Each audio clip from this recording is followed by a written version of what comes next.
Do you struggle with the aging process? I know for myself, I'm 62 years old and I don't struggle with aging, but I think about it. So in this video, I want to share 10 things that I do and that you can do in case you're having trouble with aging or just the thought of aging in the future. I say it's not too late, and it's not, but if you're younger, then start now. I started in my 40s. I decided that I wanted to age well. So I kind of almost made myself a hobby, and was intentionable. I almost made myself a hobby and was intentionable. I can't talk. It was in my 40s when I first got intentional. I was in my 40s when I wanted to get intentional about aging well. And I hear people now talk about, they're in their 40s and they talk about being old or when we get to our age. And it used to bug me, but now I just think, you know what? They're comparing where they are now to where they were, in their teens and 20s. I think the point is that we are younger today than we'll ever be. If you are 60 or in your 60s, I don't think you're old. So don't start acting old. I think of 60 as a very young old person. Here are some of my thoughts if you're struggling with the aging process. And I want to just kind of go through them quickly without a whole lot of explanation. I'm sure each one of them could be a video in themselves, but I want to keep this short. And I have notes for the same reason. In no order, and I'm sure I will miss some things. Number one, if you're struggling with the aging process or just the thought of it, then the first thing I would say is that you want to stay strong. You want to remain mobile and flexible as long as possible. So that could be walking, working on your balance, whether that's just, staying on one foot while you brush your teeth. Try and do that, a minute each foot. Every day. Stretch. I have a little 5-minute stretch that I do every morning before I have coffee. So you want to stay flexible. And it also means keeping the muscle mass that you have. So in order to stay strong, you probably need to do some sort of weight bearing, resistance bands, that sort of thing. Number two, and I'm trying to talk fast. I am not a fast talker. I hear people do videos and they're talking so fast and I think, man, I would love to be able to talk fast. I can't talk fast. Maybe it's because I'm not thinking fast. I don't know. But if you need to, then up in the right-hand corner, there is a gear. And this is what I often do. You can click on that and put me at 1.25 if you need to speed me up a little bit. I won't be offended. Number two is to stay positive. So do the best that you can with what you are and where you are. Mindset is so important, and mindset around aging is important. I like to tell people to watch out for ants, A-N-T-S. And I don't mean the ants that, come and spoil your picnic or anything like that, but these are automatic negative thoughts. So be aware of the times when your brain wants to rush to those negative thoughts, the worst case scenario, the scary what ifs, and what could go wrong, that sort of thing. So just be aware of that. And if you have to think of ants ruining your picnic and you need to get rid of them, then do that for sure. A positive attitude does wonders for your mental health and for the aging process. Number three is to look forward, not backwards. If we are in our 50s, 60s, and 70s, then obviously we've had some pain in our past. We've had some negative things, and it's easy to dwell there, right? It's easy to keep going over things, but try and keep looking forward, not always looking backwards. If you need help with this, then let me encourage you to talk to someone professionally.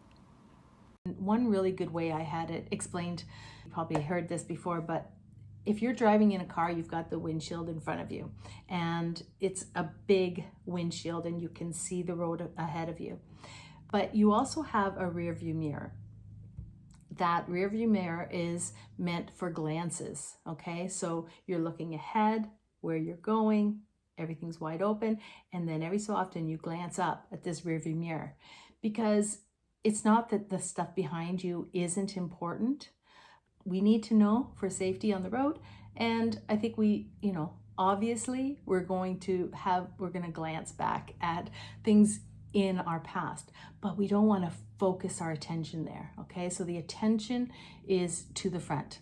The other thing I wanted to add with that is there's something helpful about having things to look forward to.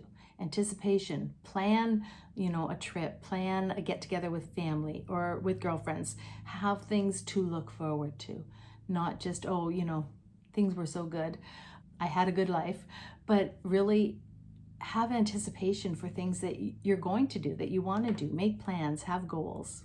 Number 4 is don't neglect food as medicine. So you want to be mindful of a healthy, nutritious diet and be mindful of taking supplements when we need to fill gaps. So I realized that I wasn't getting enough protein. So I take a protein powder supplement. Some of my friends and female family members, started talking about loss of bone density, loss of muscle mass. So I take a D vitamin with K2. I take creatine. I have a multivitamin, which I never used to be in the habit of taking multivitamin, but I take multivitamin, my D. I take a supplement for inflammation. I said creatine, protein powder, magnesium, I take at night for sleeping. Did I write? Oh, amino acids. What else? I think that's about it for the daily. And then every morning I drink a mushroom coffee. So I think one of the important things to remember about a supplement is they are just that. They're a supplement. They're not meant to replace a healthy diet. They're meant to supplement a nutritious diet. It took me a little while to get more in the habit of taking my vitamins and my supplements, but if you're younger, don't wait till you start to feel aging. Start now. Number 5 is get outside. And I know I started with staying strong and exercising, moving, but there's something about getting outside, getting natural sunlight, getting the fresh air. So make a point of getting outside. I know here in Canada, it's more of an effort, especially I think say January, February, but I do make a point to get outside. Fresh air and sunshine is so important for your mood and overall well-being. So if you're struggling with the aging process, then get outside. Number 6 is prioritize sleep. I know we hear that we sleep less as we age, but the problem is we still really need sleep. Our body needs sleep and our mind needs sleep. So fight the urge to fall into poor sleeping habits. And if you have chronic poor sleep, maybe you've worked shift work or, the kids were young, whatever, prioritize that. And there's some supplements you can take. I take magnesium at night. Sometimes people try melatonin. There's different ones. Really prioritize your sleep and try and get whatever is enough sleep for you. I'm a 7-8 hour girl. Number 7, and this may go without saying, but stay hydrated. So nothing ages us more physically or appearance than staying hydrated, except maybe smoking. So if you smoke, stop. But recently I've heard that water is actually a macronutrient. So they're saying carbs, proteins, healthy fats, and water. I think there's another one. So there is no question, our bodies need water. Number 8 is stay curious. If you're struggling with the aging process, then make it a hobby like I did in my 40s. Read, listen to audiobooks, subscribe to my channel.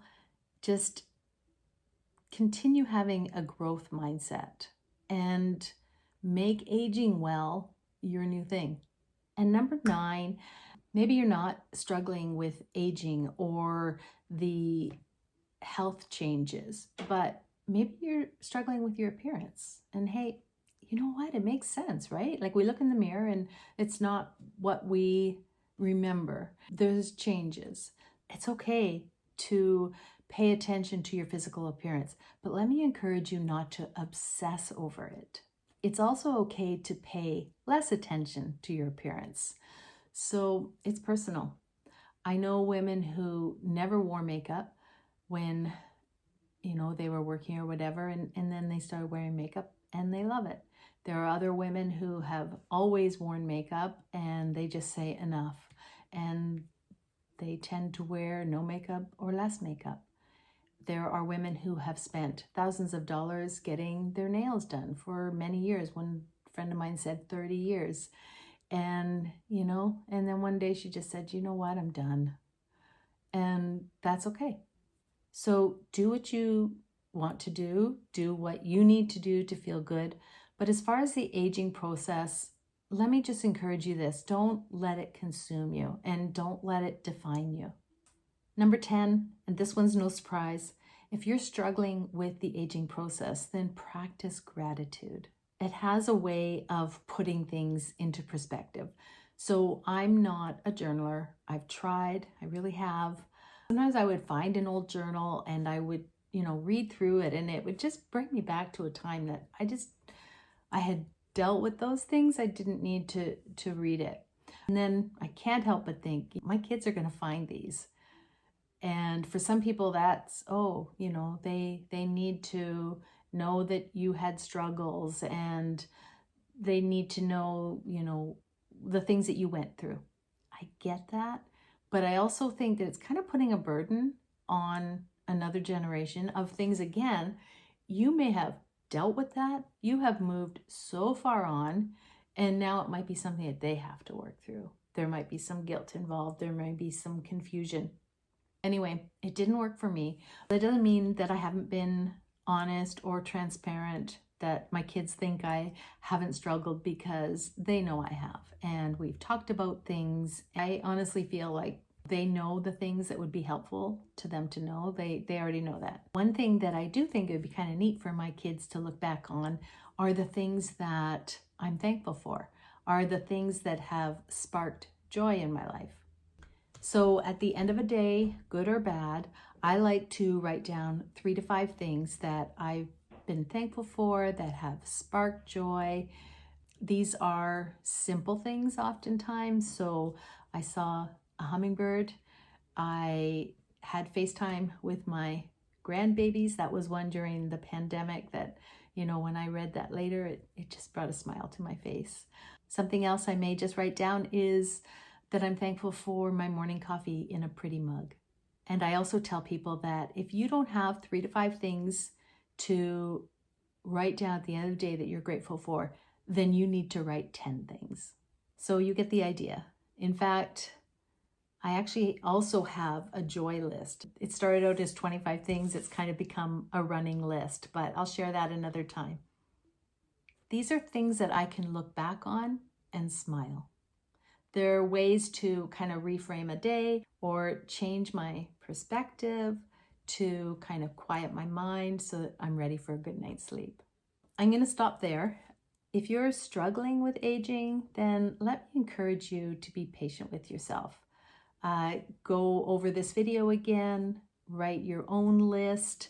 These are just some things that I have found that help me. And please share your tips in the comments, because you never know who you might encourage or inspire. It really does help. So if we haven't met yet, my name is Patty and I'm from 60 is the New 60. And I know that the saying is 60 is the new 40, but as women in our 50s, 60s, and 70s, we aren't trying to be 40. We just want to be healthy, active, and happy at any age. If you found this video helpful, then please click like. And if you want more videos on healthy aging, positive aging, then I hope that you would subscribe. Until next video, thank you for watching. Take care and God bless. By the way, if you are over 50 and thinking of starting a YouTube channel, then I have a playlist to help with that. Even if you're just curious, be sure to check it out. Here's the link.